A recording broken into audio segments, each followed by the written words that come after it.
go na po, mga kapatid. No? At doon sa iba, pasensya na kung hindi ko mabasa, ay limited tayo yung ating monitor. So, let's pray po, mga kapatid. Heavenly Father, maraming po salamat sa gininto ang panahon, Panginoon, sa napakalagang oras, at ito po ang pinakamalagang oras sa amin, na ikaw ay aming kapiling, na iyong salita ang amin pong na-encounter sa gabi ito, amin pong mahalukay ng salita, tulad sa isang napakalagang treasure, Panginoon. And Lord, speak to your people. Maintindihan namin ang malalim na bagay na gumula sa iyo through your revelation. Anoint your people, Lord, with the spirit of wisdom and revelation from the glory of the name of Jesus, and teach us, O Holy Spirit, our teacher. Maraming po salamat, Panginoon, lahat po ng kapurihan, kaluwalhatian, tanging sa pangalan ng aming Panginoon Diyos tagapagligtas na si Jesus Cristo. And heal those who are sick right now. In the name of the Lord Jesus Christ, maraming po salamat, Panginoon, sa iyong kapangyarihan at pagpapagaling. Sa pangalan ni Jesus, Amen. Okay. Thank you. At alisin na po natin ating salamat sa awit ni Pastor Luis Baldomaro. No? Patayin natin at i-convert natin sa Bible ang ating pong gadget. Okay. So, ang ating pong paksa sa gabi ito, lalaksa ko lang boses ko, mahinaro kanina, no? Is about the church. So, ang title po nito, The True Church of Jesus Christ. No? The True Church of Jesus. Hindi ko naman masabi the True Church of Christ. Baka akala Church of Christ tayo.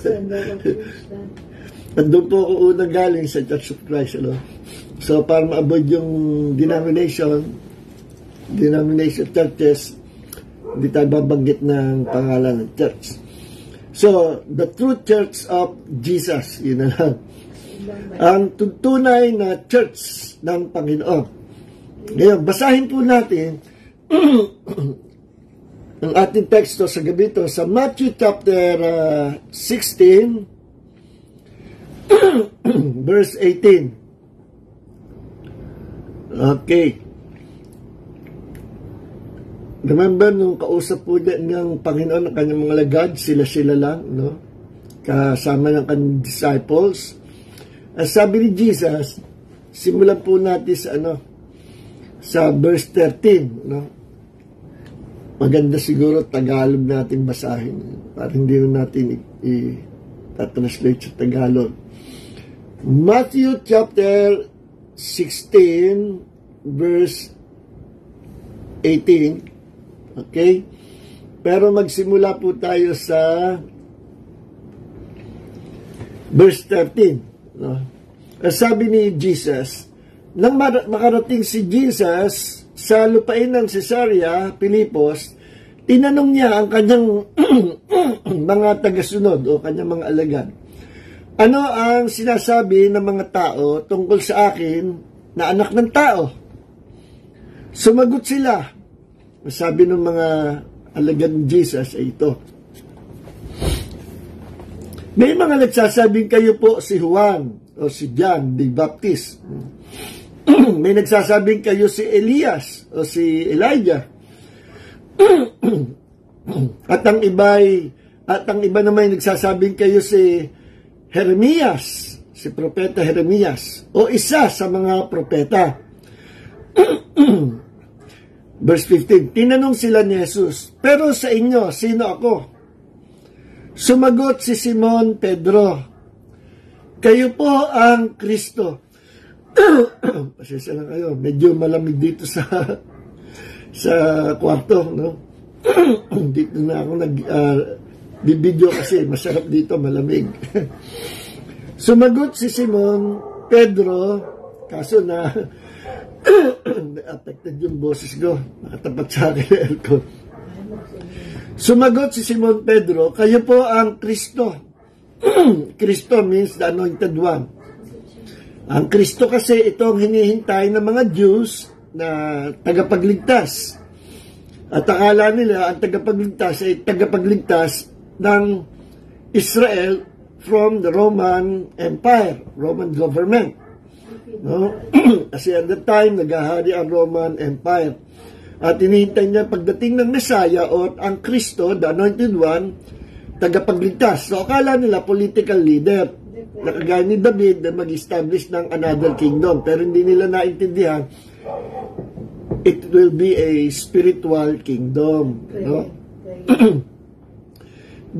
At ang kaligtasan, hindi kaligtasan sa Roman Empire, kundi kaligtasan sa eternal condemnation or eternal lake of fire. Ang purpose of paparito ng tagapagligtas, ng Messiah, the Anointed One, is to give us life. No? At magkaroon tayo ng kapatawaran at gawin tayo anak ng Diyos at maging tagapagmana kasama ng Panginoong Hesus sa buhay na walang hanggan. So, yun ang intindi ng mga Jews, no? Ng Hudyo. Excuse me po. So, lalamig kasi dito. Ang akala nila ay political leader. At remember, may pangyayari sa Bible na pinagkagulo si Jesus at gusto siya gawing hari at si Jesus ay nakatakas, nakahulagpos. Hindi nila nakatakas. Gustong gawing hari noong time na yon. Hindi naman sila parito para establish yung earthly kingdom, kundi spiritual kingdom. Ngayon, sabi ni Pedro, sumagot si Pedro, kayo po ang Kristo. Baik tumama, ano? Ang anak ng Diyos na buhay. Tama, napuri siya ni Jesus. Sa verse 17, sinabi ni Jesus sa kanya, pinagpala ka ng Diyos, Simon, na anak ni Jonas, sapagkat hindi tao ang nagpahayag sa iyo ng mga bagay na ito, kundi ang aking Ama na nasa langit. Tumama yung sagot ni Peter na, you are the Christ. Christ na hinihintay ng mga Jew. The King of Kings, the Lord of Lords. You are the Christ, the Son of God, the Son of the living God. Tumama. Sabi ni Jesus, tama, mapalad ka, Simon, anak ni Jonas, sapagkat hindi yan ipinahayag sa iyo ng tao, meaning hindi mo yan nakuha o nabalitaan o natutunan sa mga tao, kundi yan ay revelation ng Diyos Ama na nasa langit. Ini-reveal sa iyo kung sino ako. Yun ang point ng Panginoong Hesus. At ngayon, sinasabi ko sa inyo na ikaw si Pedro, at sa batong ito, itatayo kong aking iglesia. At hindi ito malulupig kahit ng kapangyarihan ng kamatayan. Sa NIV, ito po sabi, and I tell you that you are Peter. No? And on this rock, I will build my church. And the gates of hell will not overcome it. Or the gates of Hades or hell will not prevail against it. Anong ibig sabihin ni Jesus? No? Matapos na tumama ang sagot ni Peter that you are the Christ, the Son of the living God, sabi ni Jesus, I tell you, sinasabi ko sa iyo, Peter, I tell you that you are Peter. Sinasabi ko sa iyo, nung panahon na yon, nung time na yon, ang pangalan ni Peter, Simon, anak ni Jonas. But this time, dito po nagsimula na baguhin ni Jesus ang pangalan ni Peter na dati Simon. Sabi niya, sasabihin ko sa iyo na ikaw ay Petros, sa Greek, Petros. You are a rock. No? Ikaw ay bato. No? At pamula, si Peter, tinawag ng Peter. Sinasabi ko sa iyo, ikaw ay Petros, ikaw ay Peter. Petros, meaning the rock. No? Parang yung wrestler, si The Rock. At may kadugtong. At sa ibabaw ng, and on this rock, upon this rock, sa ibabaw ng Petra na ito, ikaw ay Petros, rock. Sa ibabaw ng Petras na ito. Yung Petras ay huge, big rock. Si Peter, maliit na rock. Si Jesus, inalarawan niyang kanya na huge, big rock. Sabi niya, ikaw ay bato. No? Hindi yung bato sa Senado. Ikaw ay bato. At sa ibabaw ng malaking batong ito, itatayo ko ang aking iglesia at ang pintuan ng impyerno ay hindi mananalo, hindi mananaig sa iglesyang ito. Ano yung iglesia na tinutukoy ni Jesus na hindi magtatagumpay si Satanas at ang pintuan ng impyerno? Anong klaseng iglesia ito? Yung iglesia na itinayo sa kapahayagan kung sino si Jesus. Ano si Jesus? Ito po, dito nyo malalaman, sa paksa natin ito, ang isa sa mga layon ng paksa natin ito, i-prove kung alin ang tunay na church, the true church. No? Una-una, ang true church ay ito, founded doon sa kung sino si Jesus. Ano sabi ni Peter na sinabi niya na pinuri ni Jesus, tumama si Peter. Ano yung sinabi ni Peter? Ikaw yung Kristo. Una-una, ang tunay na church ay merong paniniwala na ang founder nito ay si Christ, the Anointed One. Yung Kristo na ipinangako ng Diyos sa lumang tipan, Messiah, na magiging tagapagligtas. At that time, ng mga Jews. Pero ang hiwaga, inireveal ni Paul sa kanyang sulat, hindi alam ng mga Jew, hindi lang sila ililigtas, kundi the whole world. The whole world. Whether you are a Jew or a Gentile, Jew or pagan, magisino ka man, ikaw ay tatanggapin sa kaharian ng Diyos. No? At ang kaligtasan ay darating sa bawat isang tao sa kondisyon na ang sinuman na manampalataya kay Jesus, siya ay maliligtas. Whoever believes in Him will have everlasting life. Yun po ang kondisyon, to believe and to accept Jesus. Okay, ano ang mark ng isang tunay na church? Number one, kinikilala na si Jesus ang founder. Si Christ. At ang Christ na ito, na tinutukoy, ito yung inihula sa lumang tipan na magiging tagapagligtas. At itong Christ na sinasabi sa Old Testament, siya si Yahweh na nahahayag sa lumang tipan noong unang panahon.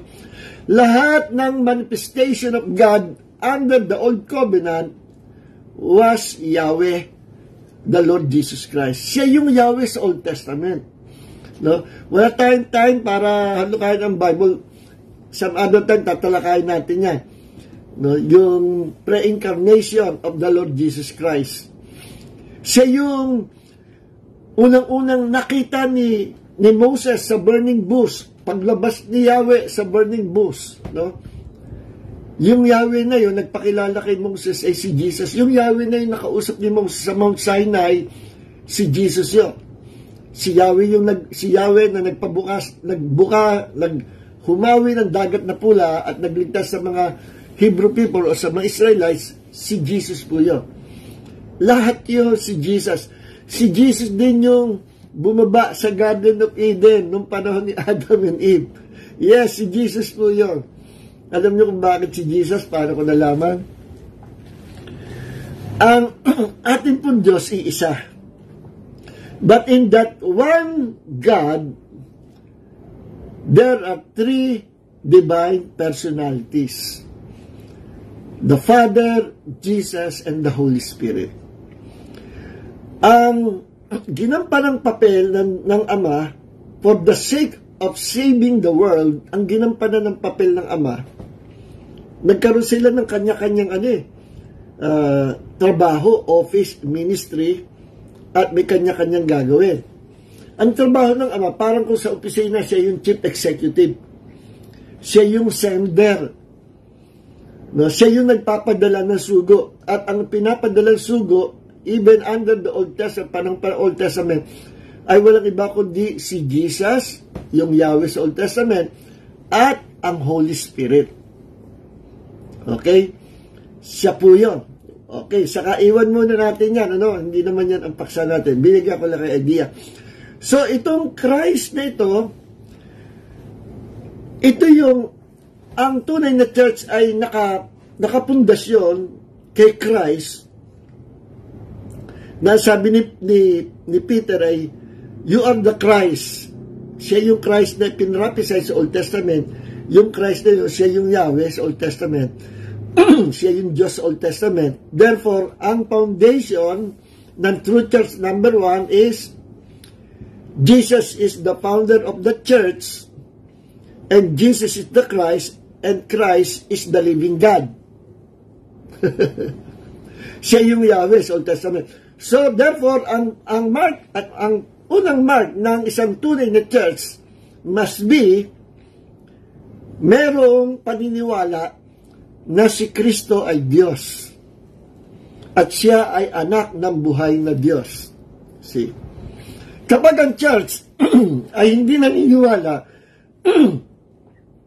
na ang founder ng church, si Christ, ay hindi Diyos, hindi po yan tunay na church.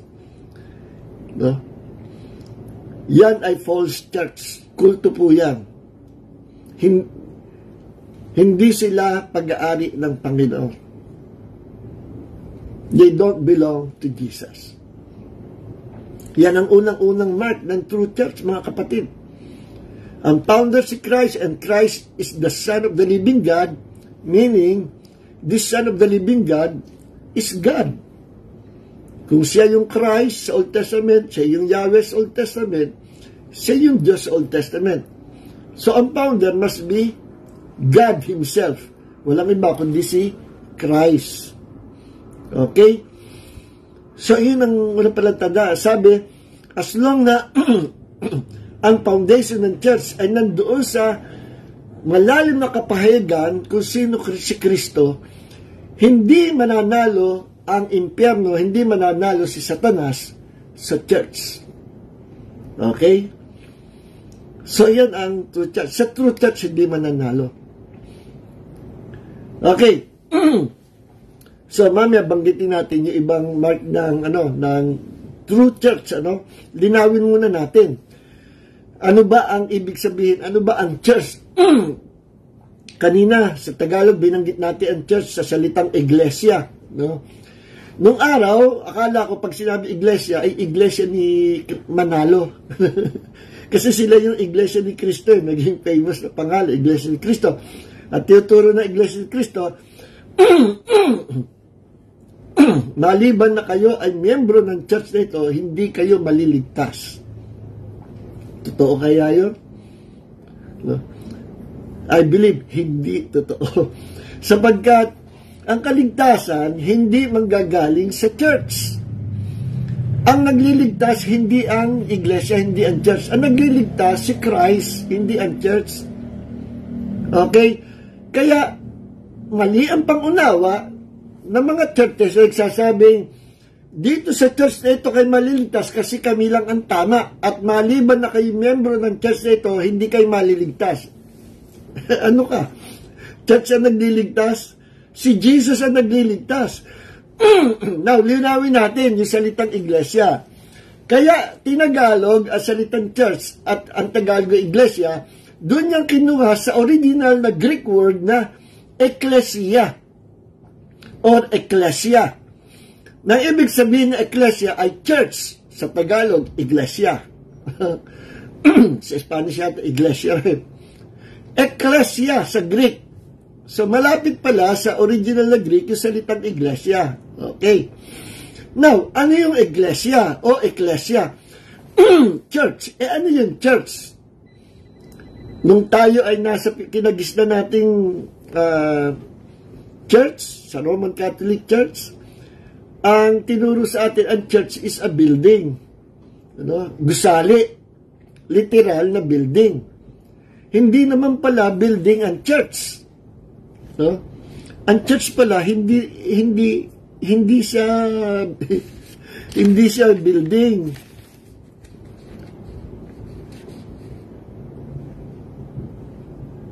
Ito po.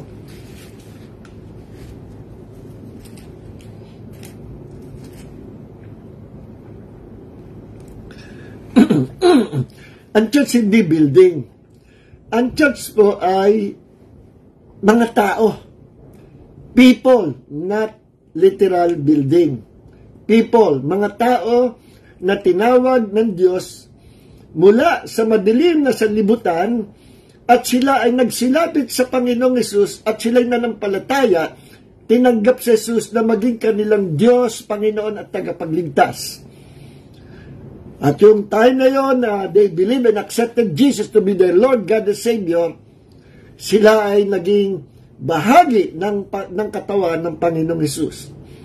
Because the Church of the Lord Jesus Christ, ito ay mga composed of people, the called out ones, mga taong inilabas ng Diyos mula sa madilim na sanlibutan, mga taong inihiwalay ng Diyos sa kasalanan o sa makasalanan sa libutan at tinanggap ng Panginoon sa kanyang kaharian. Ito ang iglesia, ito ang church, ito ang ecclesia. Binubuo ng mga taong mananampalataya na naging mga anak ng Diyos kabilang sa pamilya ng Diyos. A church is family of God. It is the family of God, church. It is people, not a building. No? Not literal building. Okay? Pakikita ko sa inyo sa Bible kung ba't hindi building. No? Okay ba, bago pa man pala, nagtaka ko nung mabasa ko ito eh.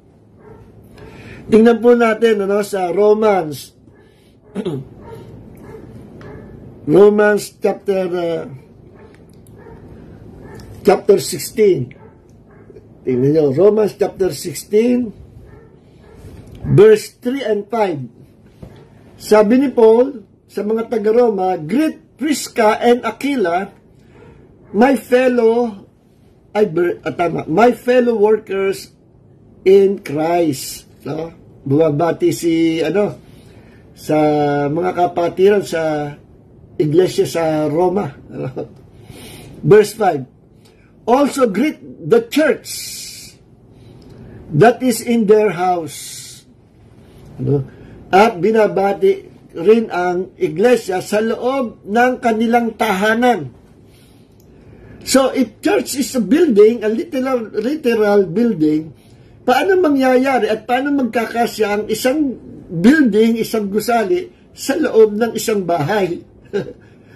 Sabi dito, at binabati ko ang iglesia sa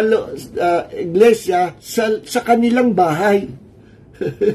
Paano magkakasya yung building sa loob ng bahay? Building sa loob ng bahay.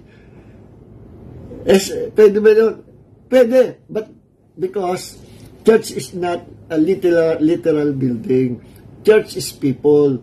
So sabi po, binabati ko ang mga kapatiran, ang church, sa loob ng kanilang tahanan. May mga kapatid nagba-Bible study, nag-worship, nagpe-fellowship sa loob ng tahanan ng mga kapatid na ito. Nila Prisca at Aquila at ng mga kapatiran. O another passage, Colossians chapter 4. Colossians chapter 4, verse 15. Ito. Greet the brothers and sisters who are in Laodicea and also Nympha and the church that is in her house. Binabati ko ang mga kapatiran sa Laodicea at ganun din si Nympha at ang iglesia doon sa kanyang tahanan. So, iglesia, mga kapatiran na nandoon sa kanilang bahay. So, if it's a building, paano mangyayari? Yung building ay nasa loob ng kanyang bahay. So, church is not a building. Church is people composed of believers who belong to Jesus. Okay? Now, ganito po. meron pong dalawang katawagan sa church. No? Naintindihan natin ito. Meron tinatawag na local church o local churches. Ano-ano itong mga local churches na ito? Ito po yung mga nagkalat sa iba-ibang bahagi ng mundo at lugar, location, na mga churches na may iba-ibang pangalan. May iba-ibang pangalan, may iba-ibang mga pastor, may iba-ibang mga kapatiran doon. Pero lahat sila ay nagsasabing kami tunay na church. At si Christ, ang founder namin, at kami mga alagad ni Kristo, kami mga tunay na disciples. Lahat ng umaangkin niya, at sasabihin kami tunay na church. Yung iba naman, obvious, napasobra. Kami ang tunay na church, at unless na kayo ay kabilang sa aming church, hindi kayo maliligtas. Yung unang church na nag-disciple sa akin, ganyan ang pananampalataya nila eh. No? Kaya nirequire nila na mabaptize ako sa kanilang church. Hindi ko pa naintindihan bautismo, no? Sabi niya, unless na mabautismo ka sa aming church, wala kang kaligtasan. Sa takot ko, nagpabautismo ka agad ako sa kanilang church. Yan pala, para makuha lang nila ako. At lagi siya sabi, kami lang ang tunay na church. No? Yung iglesia ni Manalo, iglesia, Church of Christ, iglesia ni Cristo, ganon din ang kalasya sabihin. Maliban na kayo ay miyembro ng church nito, yung lagi siya sabi nila, walang kaligtasan. Kaya sabi ko nga, sino ba nagliligtas? Ang iglesia o si Kristo? Minsan, merong ganyang mga itinuturo sila para matakot ka at huwag ka umalis sa kanilang church. Pero hindi po yun. And that is a deception.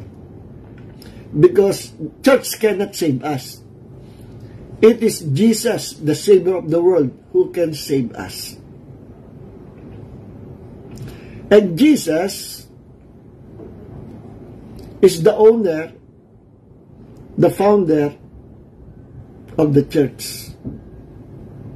Okay. Now, so yung iba-iba mga local churches sa paligid natin, no? Magkakaiba ng pangalan, minsan ay kakaiba-iba ng mga doktrina. Pero kung sila ay mga tunay na church ng Panginoon, kahit magkakaiba ng pangalan, magkakapatid sa Panginoon. So ang tawag nga lang sa ganyan, mga hiwa-hiwalay na mga churches ay local church o local churches. Ngayon, meron naman tinatawag na universal church. Ano universal church? Ay universal church ay binubuo ng lahat ng mga local churches sa buong mundo na mga tunay na churches ng Panginoong Hesus. Sino yung mga tunay na churches ng Panginoong Hesus? No? Ang tunay na mga churches ng Panginoong Hesus ay nga, number one mark ng true church is Jesus is the founder, si Jesus ang itinataas, at ang mga miyembro ng church ay ipinanganak sa kaharian ng Diyos, na born again, naka-experience ng regeneration, pagbabago sa pagkatao, ipinanganak sa kaharian ng Diyos. At yan yung sinasabi ni Jesus kay Nicodemus na sa John chapter 3 verse 3 and 5, unless a man be born again, he cannot enter into the kingdom of God. You must be born again. No? So, ang tunay na mga miyembro ng church ng Panginoon, tunay na church ng Panginoon, ay mga mananampalataya na ipinanganak sa kaharian ng Diyos. Mga naka-experience ng born again, or tinatawag na naka-experience ng new birth. Ang tawag dyan ng mga ibang theologians, regeneration. Ngayon, paano ipinapanganak sa kaharian ng Diyos ang isang mananampalataya? Sapagkat hindi lahat ng mananampalataya ay naka-experience ng new birth. Kahit mga kulto, mananampalataya din yan pero hindi naman sila born again. Paano pinapanganak? First, they must they must hear the true gospel. Maboborn again ka lang kung tamang gospel ang napakinggan mo. Pag maling gospel, hindi ka maboborn again. Ano ba yung gospel? Gospel is the good news. Good news na ano? Na ang Diyos sa pamagitan ng Panginoong Hesus ay nagpapatawad, nagliligtas, nagbibigay ng buhay na walang hanggan sa pamagitan ng Panginoong Hesus na namatay at nagbayad sa ating mga kasalanan at muling nabuhay na maguli, at ang sino man tao sasampalatay tatanggap sa Kanya ay magkakaroon ng buhay na walang hanggan, makakaranas ng kapanganakan sa kaharian ng Diyos. That is the gospel.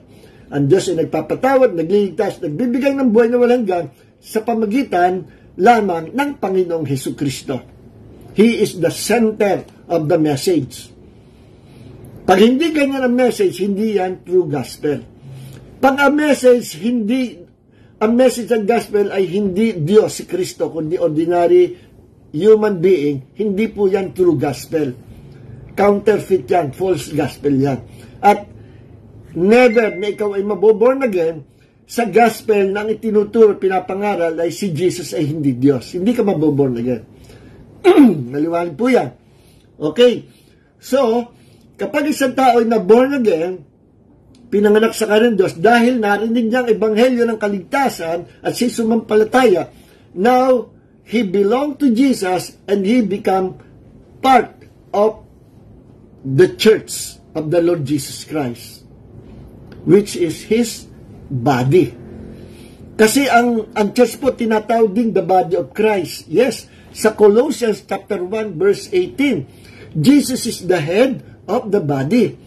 Tingnan nyo, ang church ay nilarawan ng Panginoong Hesus, bagamat hindi tao, bagamat ang church ay hindi, it's not a building, kundi church is people. At inilarawan ng Panginoong Hesus ang kanyang church, ang kanyang iglesia, kagaya ng katawan ng tao. Pamula leeg hanggang paa, tayong lahat ng mga manifestation sama-sama. At ang ulo daw ng katawan, si Kristo.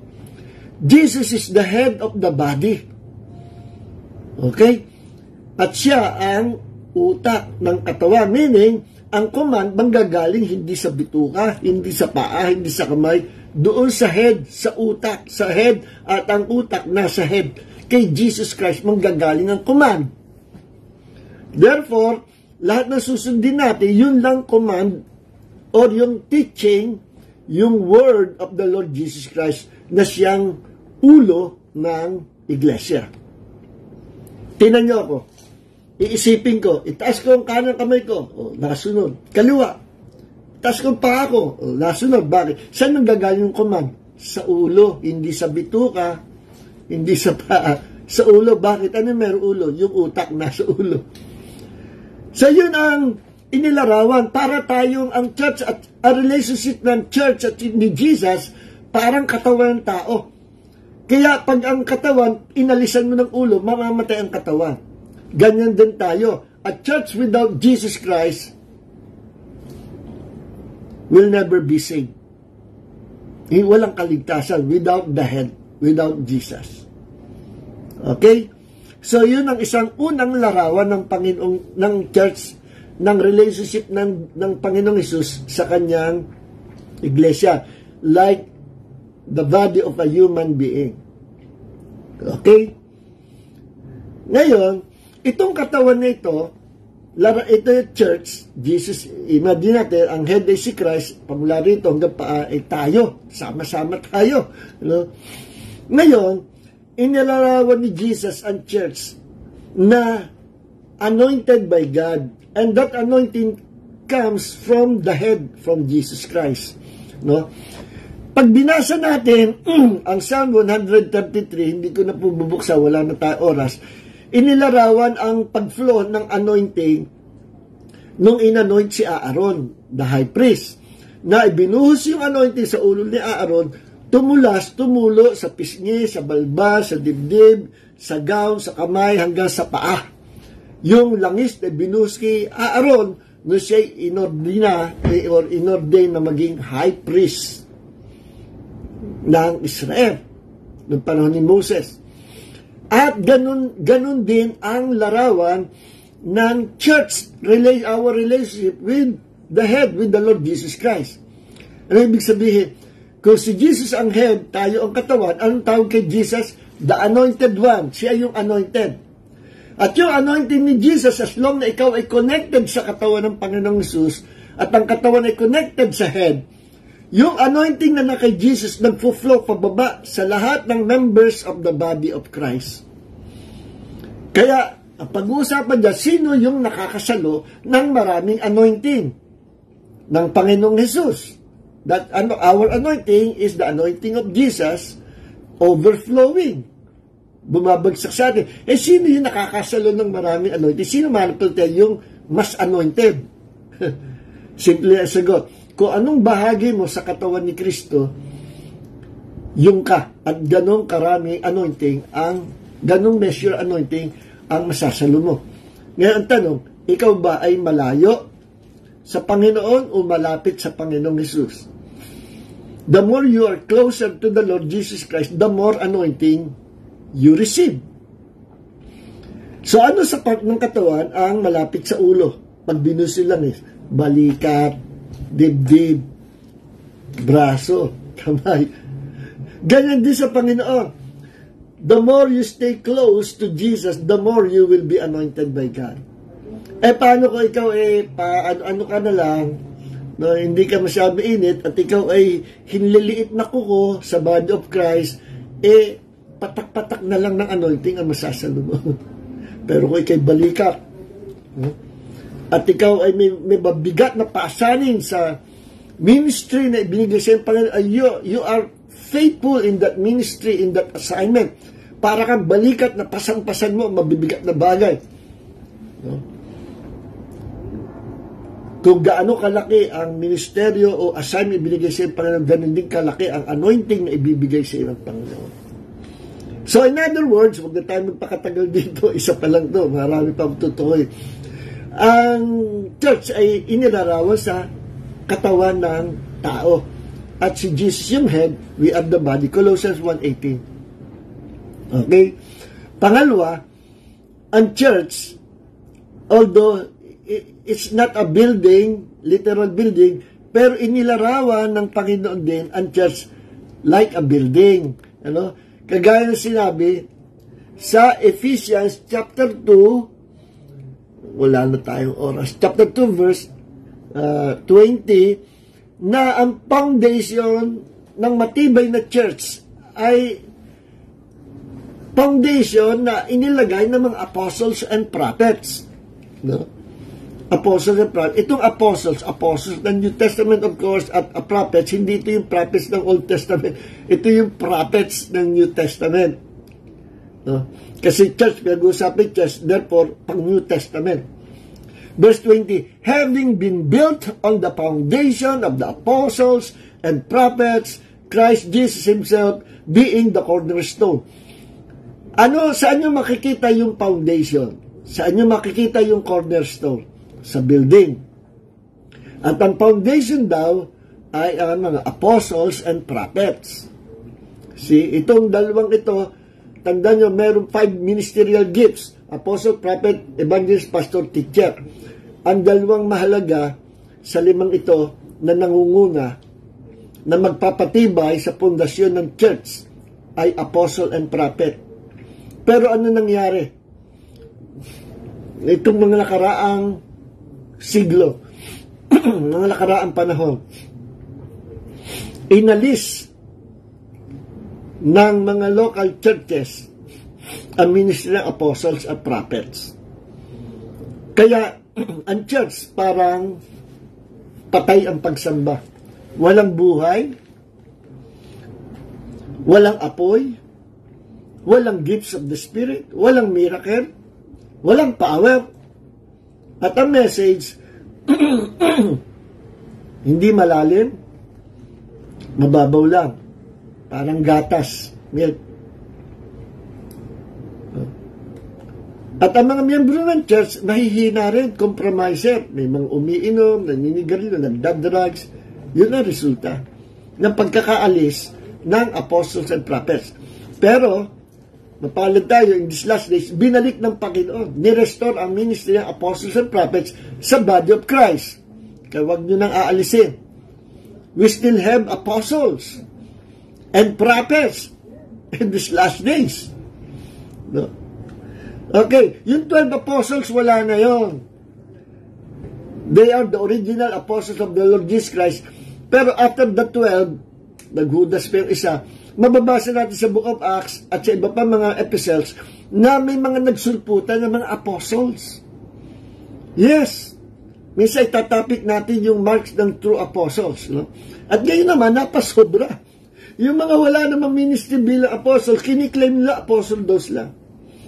Nung nirevive ng Panginoon yung mga prophet, sinasabi, ako'y prophet. Nagpagawa pa ng calling cry. Prophet June Cortez. Nung dumating na-revive naman ng apostles, after na ma-revive ang prophetic, ay apostles naman, karamihan nagkiklaim na sila daw ay apostle.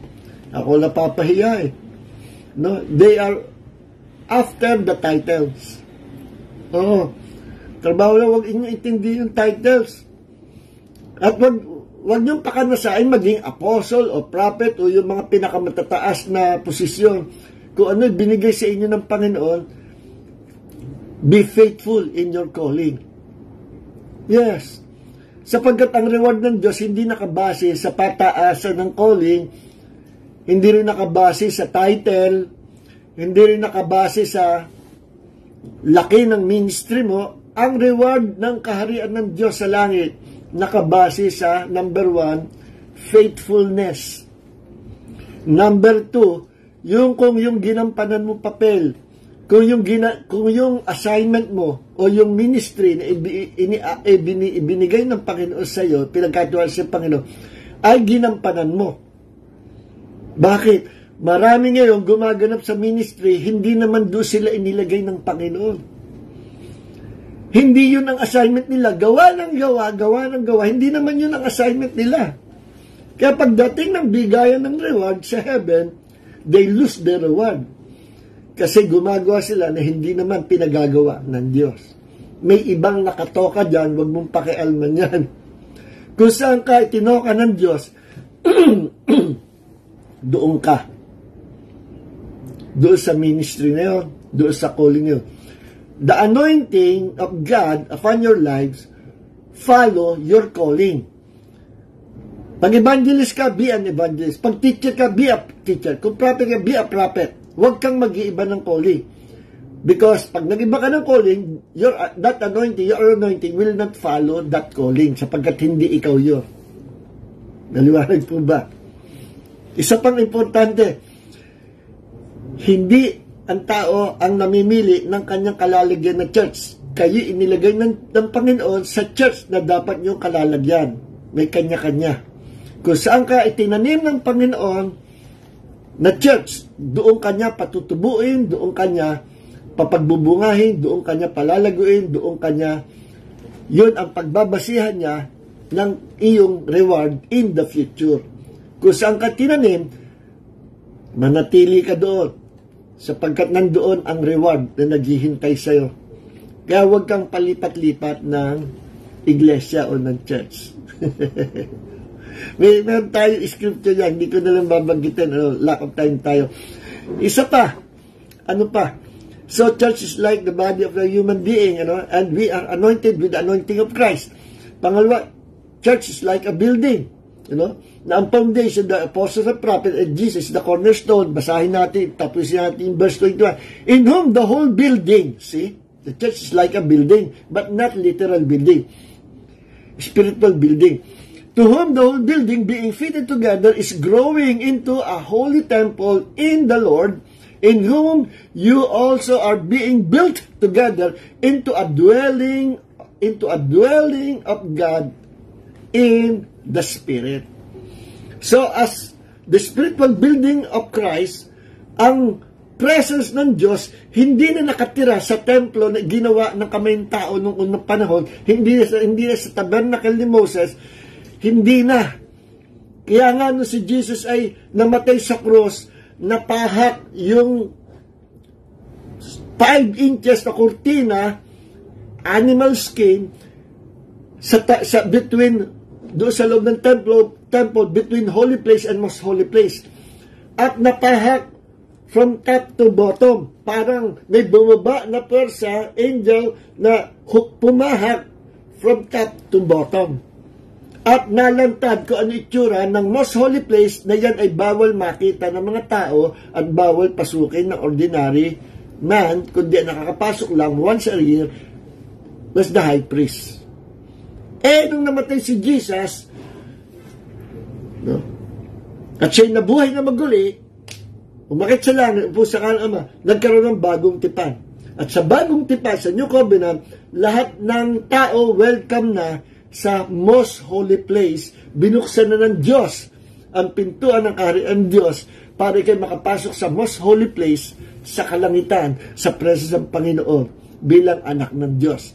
Lahat ay welcome na. Sabi ni Jesus, nakabukas ang aking kamay. Sino man lalapit sa akin, hindi ko itataboy. Welcome to become part of His body. Okay? Now, another na inilarawan ang church ay, church is like the Ark of Noah. Or the church and the Lord Jesus Christ is like the Ark of Noah. Bakit? Nung panahon ni Noah, nung dumating ang judgment ng Diyos sa buong mundo, alam natin istorya, umapaw ang tubig, binuksan ng Diyos ang mga bukal sa ilalim ng mundo at yung canopy of waters na nakalukob sa planet Earth bumuhos pababa, no? At bumaha na natakpan ng mga bundok at yung matagal na panahong nilikha ni Noah at ng kanyang pamilya na arko, doon sila pinapasok ng Diyos, pinasakay kasama mga hayop, 2x2s, male and female, para dumami ulit, pasimula ng bagong lahi, new beginning. At ang naligtas ng mga tao noong time na yun, si Noah, yung kanyang asawa, yung kanyang 3 anak, at yung 3 manugang, 3 daughters-in-law niya. So, 8 lahat sila. 8 is the number of new beginning. Okay. Now, nung bumahanap, dumating ang judgment ng Diyos sa pamagitan ng baha, lumutang yung Noah's Ark. Designed for floating, hindi for travel. Lumutang at naligtas sila Noah. Ngayon, ang tanong, kung ang mga tao sa loob ng ark lalabas sa arko, maliligtas ba? No. Mamamatay sila. As long as sila nasa loob ng Noah's Ark, ligtas sila. Listen mga kapatid, that Noah's Ark is the Lord Jesus Christ. Is the Lord Jesus Christ. Na unless na ikaw ay nasa loob ng Panginoong Jesus and you become part of His body, you will perish, you will die, and you will be thrown into the lake of fire. Pero, kung ikaw ay bahagi ng katawan ng Panginoong Jesus, ikaw ay bahagi ng Panginoong Jesus. Ang kagaya natin ay si Jesus at tayo, yung ark na yun. Yung mga tao nasa loob ng ark, sila Noah, ang kanyang pamilya, parang tayo. At yung ark ay parang si Jesus. Kaya sila naligtas kasi nasa loob sila ng arko and they were well protected by that ark. Tayo, as long na tayo nasa loob ni Kristo, we are well protected by our God and we are saved forever as long na ikaw ay nasa loob ni Kristo at hindi ka lumalabas. Mga kapatid na Baptist, pag-aralan niyo ulit, once saved, always saved. Na ang doctrine ay kahit anong gawin mo, magkasala ka, protektado ang salvation mo. Yes, protektado as long that you are in Christ. Pero hindi natin may kukonsider na once you're saved forever, pag ikaw ay lumabas, lumundag palabas sa arko. Sabi ng Panginoon, John chapter 10, no? Walang makapag-alis sa inyo sa aking kamay. Walang makapag-alis sa inyo sa kamay ng Ama. May 2 kamay nakahawak. sapagkat kay akin mga tupa. Yes, ang mga tupa ang nasa kamay ng Diyos. Paano kung ayaw mo magpakatupa at gusto mo magpakakambing at lumundag ka sa kamay ng Diyos? Ligtas ka pa rin ba? No, hindi ka naligtas. So may kukonsider lang natin na tama ang once saved, always saved if you are abiding in the Lord Jesus Christ. Pero kung ang buhay mo ay taliwas at lumulundag, umaalis sa kalooban ng Panginoon, you cannot be saved. Walang once saved, always saved. Totoo lang yan sa mga tao mananatili sa loob ng katawan ng Panginoong Hesus. Sila Noah, nanatiling safe as long na sila nasa loob ng ark. Tayo ay may buhay na walang hanggan as long na tayo ay tumutupad sa kalooban ng Diyos. As long na tayo tumutupad sa kalooban ng ating Ama. Pakikita ko sa inyo. Verse 21 ng Matthew chapter 7. Not everyone who says to me, Lord, Lord, will enter to the kingdom of heaven, but the one who does the will of my Father who is in heaven will enter. Hindi lahat ng tumatawag sa akin na Panginoon, Panginoon, o hindi lahat na nagsasabi siya ay disciple of the Lord Jesus Christ ay papasok sa kanan ng Diyos. Sino papasok sa kanan ng Diyos? Kahit i-claim mo na i-claim na ikaw ay tunay na mananampalataya. Pero kung hindi ka nabubuhay para sa Diyos at hindi mo ginaganap ang kalooban ng Ama, you cannot be saved. Yes. Yun ang sabi dito, but sino makakapasok ka rin Diyos? But the one who does the will of my Father who is in heaven. No? Yun ang maliligtas. Yung gumaganap sa kalooban ng Ama, yun ang makakapasok ka rin Diyos.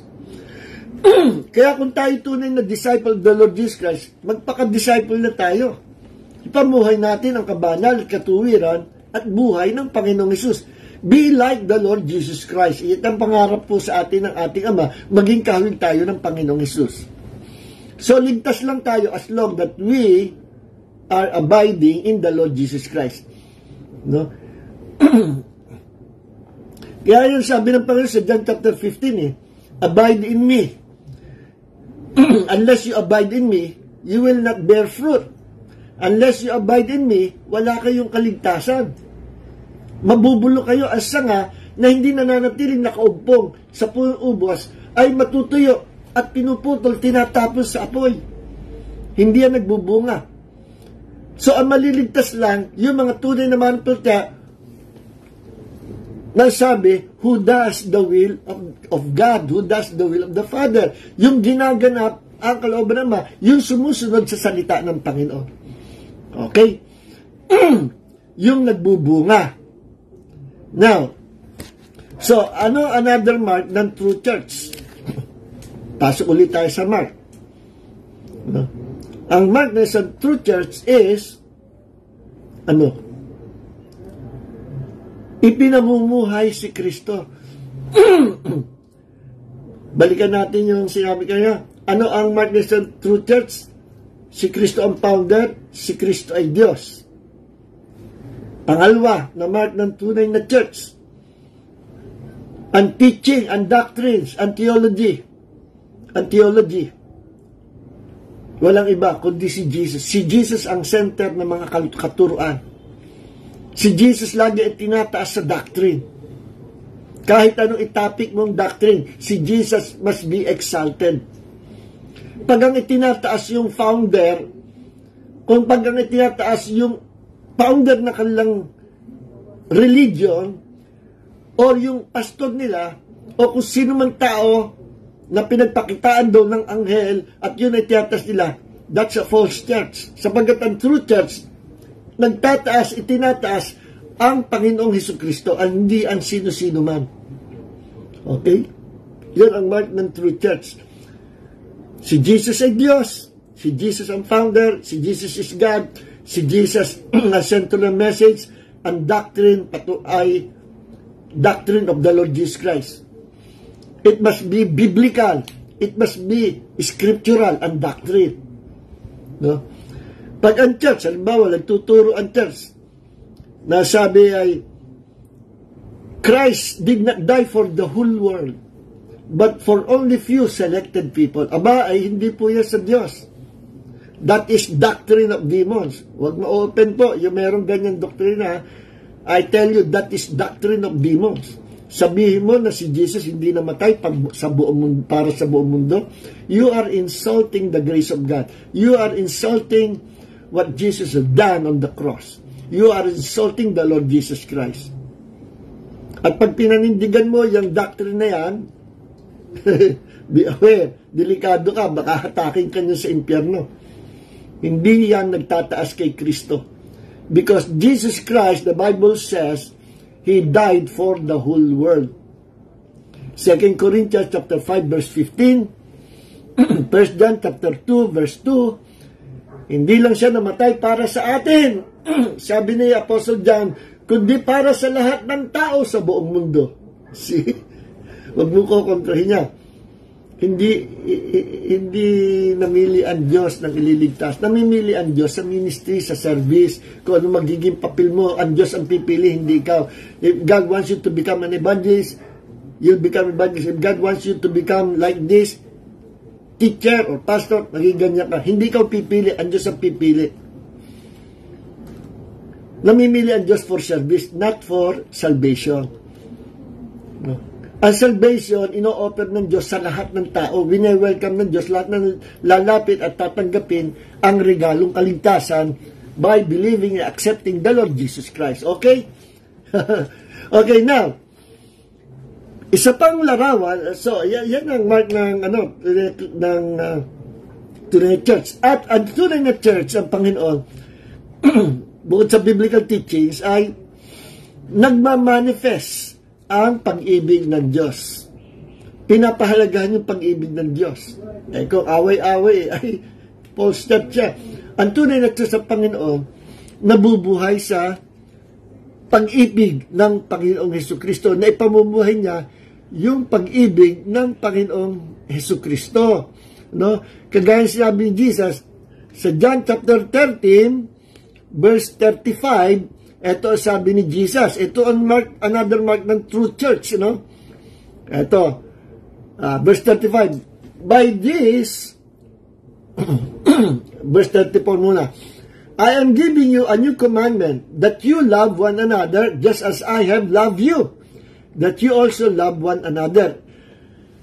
Binibigay ko sa inyo ang bagong kautusan, na kayo ay magmahalan, mag-ibigay sa isa't isa. No? Gaya naman ng pag-ibig ko sa inyo. Na kayo ay magsipag-ibigan sa isa't isa, magmahalang kayo. Huwag kayong mag-aaway, magmahalang kayo sa isa't isa. By this, verse 35, by this all people will know that you are my disciples if you have love for one another. At sa pamagitan nito, sa pamumuhay nyo sa pag-ibig, malalaman ng buong mundo, ng lahat ng tao, na kayo ay mga tunay na alagad ko, na kayo ay tunay na church ko. You are the true church of the Lord Jesus Christ. If you love one another, if the love of Christ is manifesting through your life, if you have love for one another. See? So another mark ng true church, nabubuhay sa pag-ibig. Ano nga yun, yung mark ng true church? Number 1, Christ is the founder, Christ is the head, and Christ is God. He is the Son of the living God. Yan ang teaching ng true church. Number 2, merong biblical teaching, scriptural teaching. At sa biblical teaching, lagi itinataas si Christ.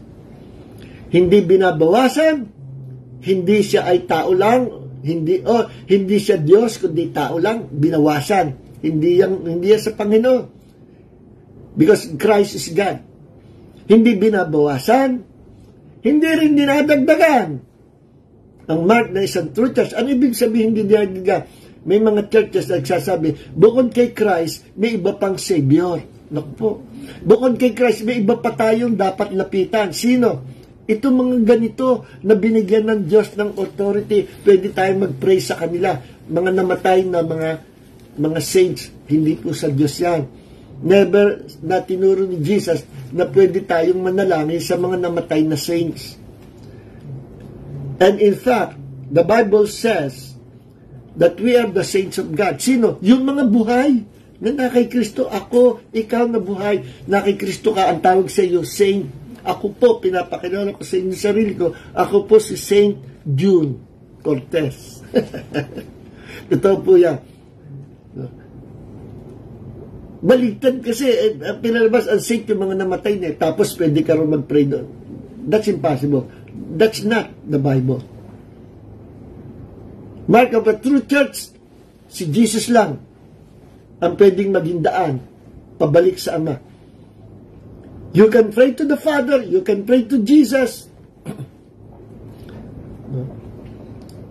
You can talk to the Holy Spirit. At pagka meron ka request, padaanin mo sa pangalan ni Jesus.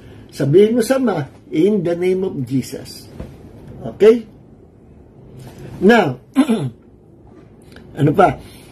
Church is like, nabanggit ko kanina ito, we are like the vine, the branches of the vine, and Jesus is the vine. Hindi ko na pahabain, nabanggit ko kanina. As long na ang sanga ay connected sa vine tree, magbubunga yan. Ang sanga na hindi nagbubunga, pinuputol, natutuyo, tinatapos sa apoy. So, tinitingnan sa ating Panginoon, sa kaligtasan natin, yung fruit. Nagbubunga ka ba? Ano yung fruit na yan? The fruit of the Spirit. Galatians 5, 20 to Galatians chapter 5, verse 19 hanggang 20. No? Ano ba? Galatians chapter 19, verse, Galatians chapter 5, verse 19 hanggang 21, I think. The fruit of the Spirit is love, joy, peace, long-suffering, meekness, gentleness, goodness, temperance, faithfulness. And that fruit is the Lord Jesus Christ. That is Christ-like character.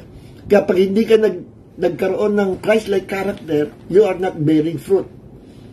Hindi ka naka-attach sa pinagbumulan ng buhay.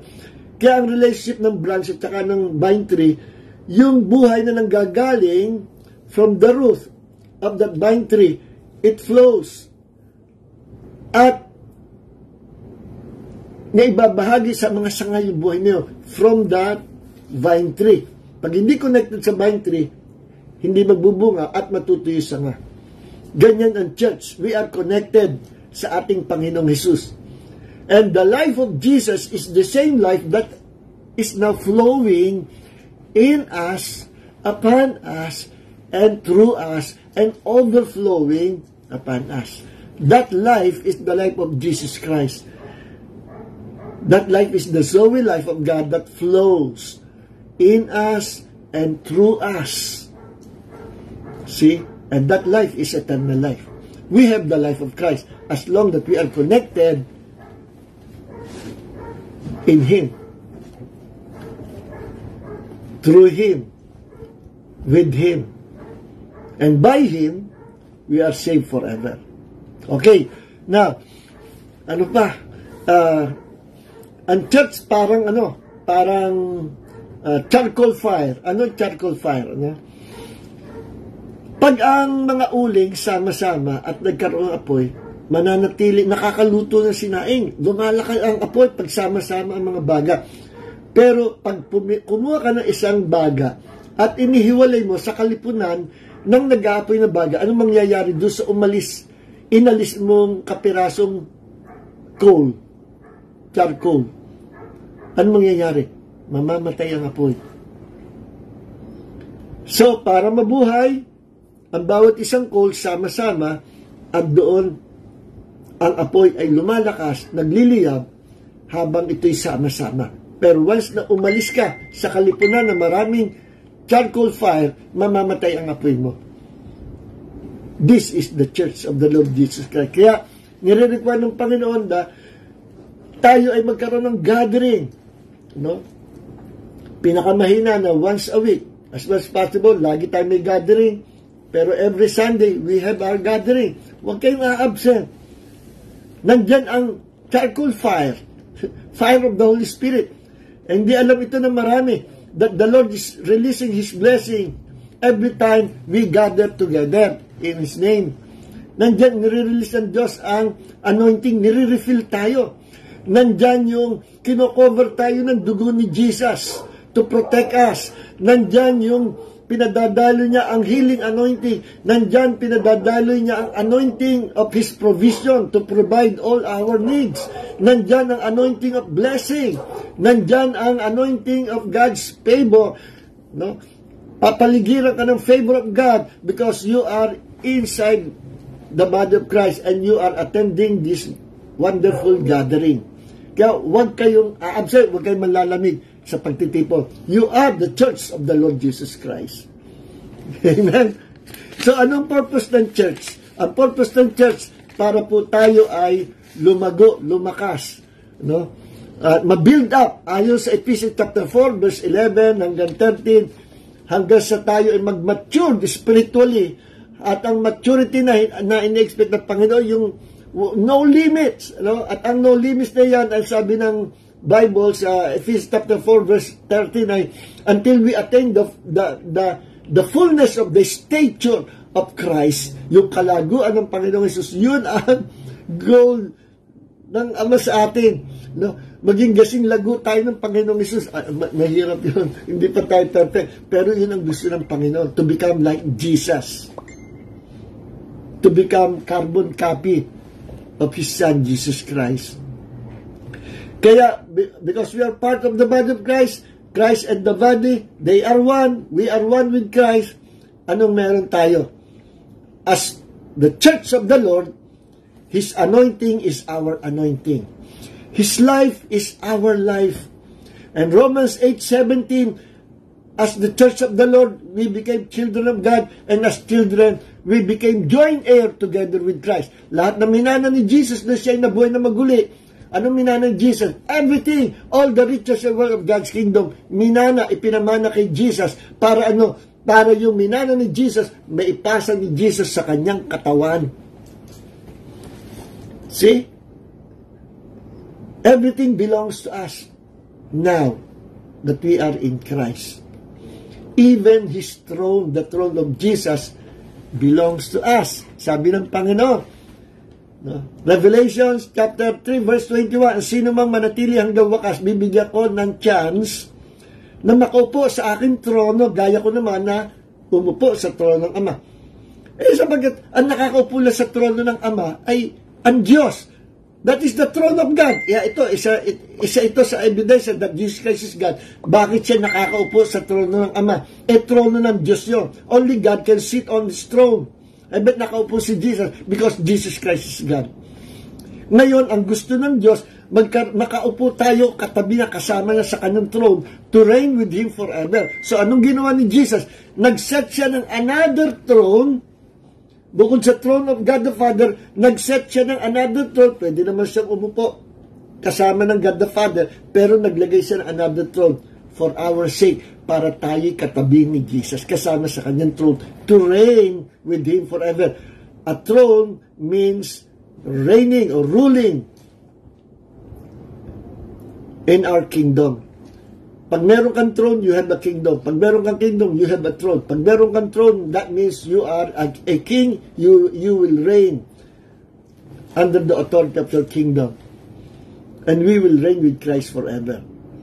Di ba yan sabi sa Romans chapter 5 verse 17, na dahil kay Kristo, we will reign in life and in the life to come together through the Lord Jesus Christ.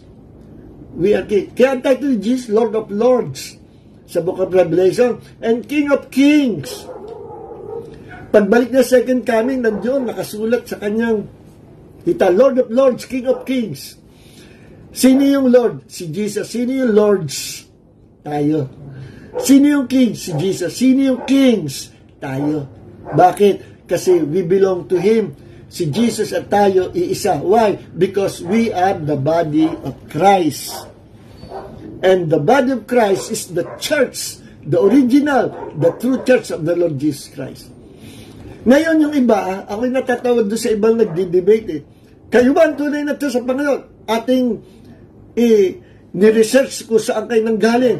Galing kayo sa Yemelit, galing kayo sa Methodist, galing kayo sa Baptist, galing kayo, galing kayo doon sa Protestant Church na founded by Martin Luther. So, hindi kayo ang church na in-establish ni Jesus noong 33 AD, Day of Pentecost. Hindi kayo original church. Kami lang ang original na church. Dahil kami founded noong 33 AD. Natatawa ko doon. Hindi nyo mapapatunayan ang church, number one, hindi sa pangalan. Parang INC, kiniklaim sila ay tunay na church dahil ang pangalan nila ay Church of Christ. Hindi sa pangalan. Kahit na angkinin mo lahat ng pangalan ni Kristo, kung kulto naman ang aral mo, saan mapatunayan ang tunay na church? Sa tamang aral, tamang doktrina. No? Pag ang doctrine mo hindi biblical, hindi ka true church. No? Pag ang doctrine mo hindi ka naniniwala Diyos si Kristo, hindi ka tunay na church. Pag ang doctrine mo hindi Diyos si Kristo, hindi ka tunay na church. Okay. Pag nabubuhay ka sa hatred, hindi sa love, hindi ka part ng tunay na church. See? Okay, anong purpose ng church? Patibayin tayo. Sa church, nandyan ang gathering. Ikaw na lang, nandyan tayo nagpe-pray, nagwo-worship sa Panginoon together, and we're praying for one another, loving one another, not judging everyone, not judging one another, kundi praying for one another. Yan ang church. Nagmamahala. Helping one another. Amen. Ang church is family, magkakapatid tayo sa kaharian ng Diyos. At lahat ng local churches na binubuo ng mga born-again Christians ay part ng isang universal church of the Lord Jesus Christ. Tayo magkakapatid sa Panginoon, although magkakaibang pangalan ng church natin. Although minsan may pagkakaiba ating mga doctrine, as long na si Jesus ang itinataas natin. Pasok tayo sa tunay na church. Okay? Heavenly Father, maraming po salamat, Panginoon, sa gabing ito na ikaw po, bagamat kami masyadong lumalim ang gabi, Panginoon, dalangin namin, bahagi namin sa mga kapatid na wala dito at sa mga OFW na mga kapatiran namin sa mga lugar ng mga walang churches, Panginoon, nakakaawa naman po sila, mapakinggan nila ang materials ito, ang mga video na ito, ang mga teaching video na ito, Panginoon, ma-impart namin, maibahagi namin sa mga kawawang mga kapatid na hindi kumakain ng spiritual food. Sa pamagitan nito, mga online na ito at itong mga video na ito na napipreserve namin ang mga teachings mo, Panginoon, ay mapapakain namin ang mga kapatid namin sa abroad through this video. Lord, ikaw po ang gagamit sa bawat sa mga anak ng Diyos by passing this video, sharing this video to other people. Maraming po salamat, Panginoon. Pagpalain mo ang bawat isa. Pagpalain mo, Panginoon, ang mga kapatid na may sakit kandan. Diadalangin namin si Brother Elmer Arceo, Panginoon, na sa May 27, Panginoon, sabi ng mga doktor, kukunan ng tubig ang kanyang lungs. Lord, diadalangin po namin na gumawa ka ng himala, alisan mo ng tubig ang kanyang lungs supernaturally by your miracle power, Lord, by your miracle anointing. Touch his body right now. We pray for Brother Elmer Arceo to heal him in the name of the Lord Jesus Christ. Yes, Lord. At patuloy din namin pinapaalala sa iyo si Edge, ang aking pong manugang na patuloy mo, Panginoon, na i-revive ang kanyang katawan, na malis ang mga paralysis, ang paralyzed ng katawan na ikilos, Panginoon. At Lord, you will continue to provide their financial needs, Panginoon, at makalabas sa hospital at siya ay completely healed from the top of her head to the sole of her feet. Another new beginning sa kanyang buhay, Panginoon. And we curse that cancer in her body in the name of Jesus. We destroy and curse that cancer in her body and be healed. Lord, creative miracle sa kanyang katawan, Panginoon. Everything will be created. Mga bagong internal organs will be created kay Edge, Panginoon. In the name of the Lord Jesus Christ, so be it, Lord. Hallelujah. Maraming po salamat, Panginoon. Pagpalain mo bawat isa. May the grace of the Lord Jesus Christ, the love of the Father, and the fellowship of the Holy Spirit be with you all. In Jesus' name, Pagpalain po kayo ng Panginoon. God bless. Please share this video. Pagpalain po tayong Panginoon. Amen. Sa Friday po ulit. God bless.